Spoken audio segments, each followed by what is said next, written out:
Merhaba. Aprovechando que tengo bastante reciente mi viaje a Rumanía, del que muchos ya sabéis porque me seguís por Instagram, voy a hablaros de la historia de Drácula. Pero antes quería pediros paciencia porque sé que no estoy subiendo tantos vídeos como debería y como solía en mi canal, pero trabajo por la mañana, estudio posiciones por la tarde y hacer estos vídeos pues obviamente me lleva tiempo porque tengo que buscar información, informarme, redactarla, grabarla, editar el vídeo, traducirlo y ya luego subirlo. Es decir que mi intención no es dejar YouTube, ni muchísimo menos, pero quiero que entendáis las razones por las que estoy subiendo menos vídeos últimamente. No voy a desaparecer, solamente os pido que tengáis paciencia. Cuando he dicho que os voy a contar la historia de Drácula, eso tiene muchas puntualizaciones, también el título de este vídeo, así que si queréis saber cuáles son tendréis que quedaros a verme. Como sabéis, yo estoy buscando siempre conexiones con Turquía y resulta que cuando Lorena y yo hemos estado en Rumanía nos han contado la historia de Drácula, que es lo que toca allí, y, oh sorpresa, había una relación con los turcos. Bueno, para empezar no vamos ni a hablar de Drácula, porque Drácula es un personaje ficticio creado por el escritor irlandés Bram Stoker. Hasta ahí bien. Del que de verdad vamos a hablar es la persona real o una de las personas reales en las que Bram Stoker se basó para crear su libro y su historia. Y este es Brad Draculea, que en rumano significa hijo de Dracul, que era el apodo que tenía su padre y significaba dragón o demonio. Este apodo le podía venir por su fama algo sanguinaria, puede que sí, pero principalmente porque pertenecía a la Orden del Dragón. Pero Vlad también pasó a la historia conocido como Vlad Tepes, que en rumano significa el empalador. Y esto era porque tenía la costumbre de empalar a la gente para justiciarla. Es decir, les metía una estaca por el orificio inferior del cuerpo, les atravesaba y salía por la boca o por el cuello sin dañar ningún órgano vital, lo que hacía que la gente pues quedara agonizando durante días. De hecho, muchos creen que esta crueldad le puede venir a raíz de que no tuvo una infancia especialmente feliz. Él nació en Sighisoara, la actual Rumanía, hijo de Vlad II Dracul, que era príncipe de Valaquia. Y cuando cumplió 13 años, su padre lo entregó junto con su hermano Radu II el Bello al sultán otomano, que era Murad II, en una especie de tributo para mostrarle su misión.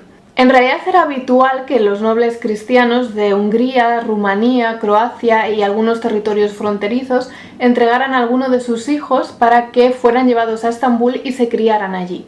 Esto servía para que esos niños fueran criados a favor de la causa otomana, para garantizar la lealtad de sus padres y para evitar traiciones. Hay documentos que dicen que la educación de Vlad Tepes corrió a cargo del mismísimo Murad II y que además le trató bastante bien. Durante su estancia / cautiverio, además de ser adiestrado en las artes de la guerra, también fue educado dentro de la cultura y la lengua turcas. Esto siguió así hasta 1448, cuando el padre de Vlad fue apaleado hasta la muerte por un conde antiguo aliado suyo y los boyardos, que eran la aristocracia local. Fue entonces cuando Vlad regresó a Valaquia con el apoyo de los turcos para ser coronado rey con el nombre de Vlad III y con la intención de vengar a su familia. Porque tengo que deciros una cosa, no solamente habían matado a su padre, también al hermano que tenía y que se había quedado en Rumanía, al cual habían enterrado vivo después de haberle quemado los ojos. Bueno, estamos viendo que en Rumanía no se andan con tonterías.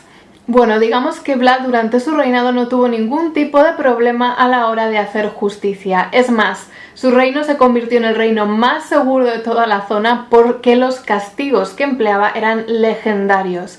No soportaba los robos, las mentiras, el adulterio y además es que no perdonaba a nadie, no importaba el rango que tuvieran. Os voy a poner un ejemplo, aunque realmente no se sabe si esto ocurrió de verdad o es más una leyenda.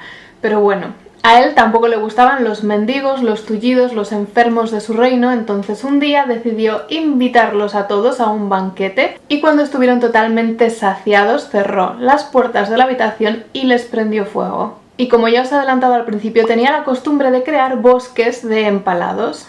No solo eso, sino que además le gustaba comer rodeado de ellos, porque tengo que deciros que no solamente es que estuvieran empalados ahí, sino que además dejaba que se pudrieran. La leyenda cuenta que un visitante que estaba comiendo con Vlad no pudo aguantar ese olor y se tapó la nariz, y esto a Vlad no le gustó. Así que nada, decidió empalarlo también, pero con la amabilidad de ponerlo en lo más alto para que pudiera respirar mejor, porque allí sí que se respiraba mejor. No se sabe cuántas personas llegaron a morir de esta manera o bajo otras formas de tortura, que también las practicaba, pero se estima que más o menos fueron entre unas 40.000 y unas 100.000 personas. No solo realizó ejecuciones masivas en las ciudades que se negaban a comerciar con él o a darle tributos, sino que también logró acabar con sus enemigos internos, aquellos que habían sido los culpables de la muerte de su padre. Mismo procedimiento para que innovar si algo te funciona. Los invitó a un festín, ellos llegaron con sus mejores galas y los empaló. Bueno, esto a los más viejos, porque a los más jóvenes los hizo trabajar hasta la muerte construyéndole su castillo que está en Poenari, que lamentablemente hoy en día está en ruinas y, por cierto, no es el castillo que nosotros visitamos como si fuera el castillo de Drácula, porque ese castillo hace referencia al libro. Yo es que no sé cómo la gente ya aceptaba las invitaciones a banquetes de este hombre. Y Vlad, habiendo acabado ya con sus enemigos internos, pues decidió ir a por sus enemigos externos, que eran los turcos. En realidad esto se debió a dos motivaciones principales. La primera fue que el papa del momento, Pío II, hizo un llamamiento para que se iniciara una cruzada contra los turcos. Y la segunda razón es que el sultán Mehmed II, hijo de Murad II, que era el que había criado a Vlad, atacó una fortaleza en Serbia y descuartizó a un amigo de Vlad. Y aquí nos damos cuenta de que los turcos tampoco se andan con tonterías. Para empezar así suavecito, Vlad decidió que no iba a entregar más tributos al sultán otomano. Ya no le darían los 10.000 ducados y los 200 niños que tenía que pagar. Si no sabéis para qué querían los otomanos a esos 200 niños, os recomiendo que vayáis a ver este vídeo que va a salir por aquí, donde os cuento la historia de los genízaros. Al enterarse de que ya no iba a pagar más, Mehmed II decidió enviar varios emisarios para pedir explicaciones y saber qué pasaba. Y ya os digo que muy bien no acabó, porque los emisarios del sultán se negaron a quitarse el turbante en presencia de Vlad, principalmente porque no existía esa costumbre en su país de descubrirse la cabeza en señal de respeto, y eso a Vlad no le gustó. Así que decidió clavarles el turbante para que nunca más pudieran volver a quitárselo.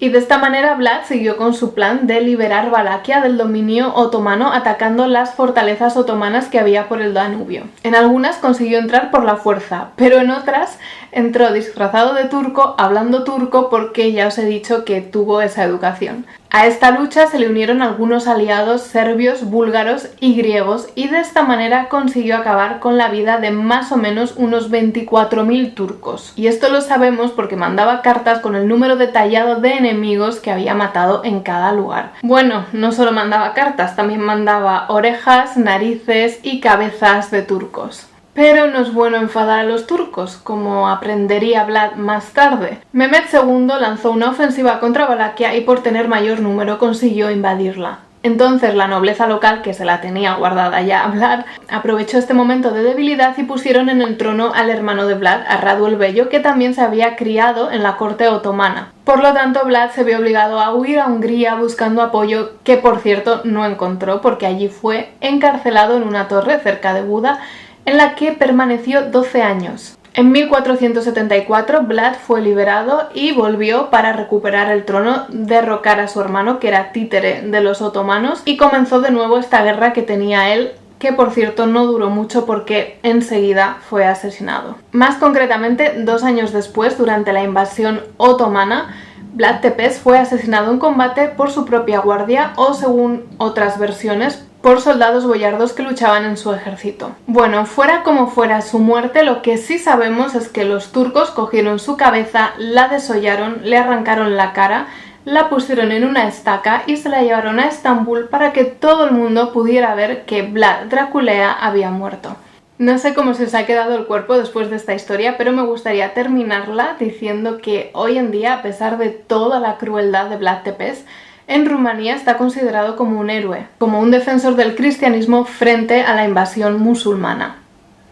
El vídeo ya acaba aquí, espero que os haya gustado esta parte de Drácula, que no sé si todos conocíais.